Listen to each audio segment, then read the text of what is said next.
La force de l'économie sociale et solidaire, c'est qu'elle n'est pas marginale. Ce n'est pas une économie à côté de la grande économie, un secteur qu'on laisserait à ceux qui n'auraient pas le droit d'entrer dans la grande économie parce que finalement il faudrait bien les occuper. Pas du tout. Aujourd'hui, l'économie sociale et solidaire est une économie importante, réelle. Dans une ville comme Paris, c'est 10% de l'emploi salarié qui est dans le secteur de l'économie sociale et solidaire. À l'échelle internationale, il y a une organisation des entreprises, des entrepreneurs de l'économie sociale et solidaire. Et il y a des grands groupes et des fondations, je veux les saluer ici présentes, qui soutiennent cette économie-là parce qu'ils savent que bien sûr, il y a le terme solidaire, mais il y a beaucoup d'innovation, beaucoup de créativité dans ce secteur économique qui permet de faire progresser y compris les grands groupes qui sont ici présents et je veux les remercier.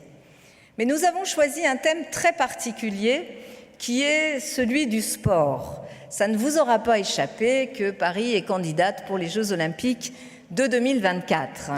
Nous avons souhaité porter aussi, inscrire l'ambition de l'économie sociale et solidaire comme une des ambitions de cette candidature aux Jeux Olympiques.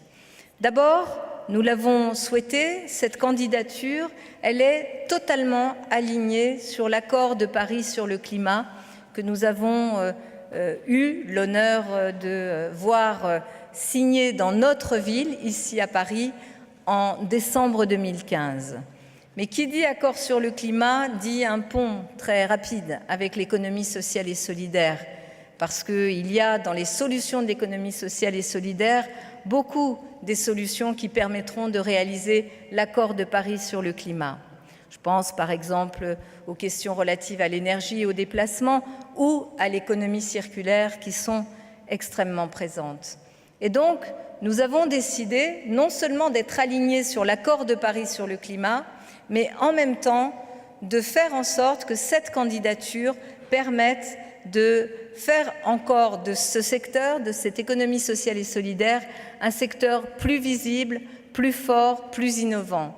La candidature par elle-même va porter beaucoup de projets dans ce secteur-là et ils vont bénéficier à tout le monde.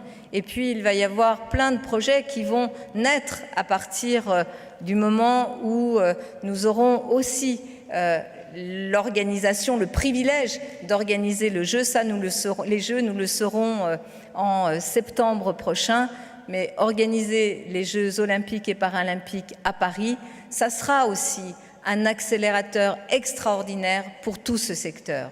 Et nous avons eu ensemble une réflexion sur comment, à travers l'économie sociale et solidaire, il peut y avoir aussi des perspectives positives pour des athlètes de haut niveau, pour leur reconversion ou pour des sportifs tout simplement. Nous avons travaillé sur toutes ces dimensions et je pense que dans cette candidature, dans les propositions que nous portons, il y a beaucoup d'espoir pour toute la jeunesse, pas simplement de notre pays, mais du monde entier, qui pourra bien sûr profiter de ce partage, de ce moment extraordinaire et de cet élan que nous allons donner à ce secteur auquel nous croyons.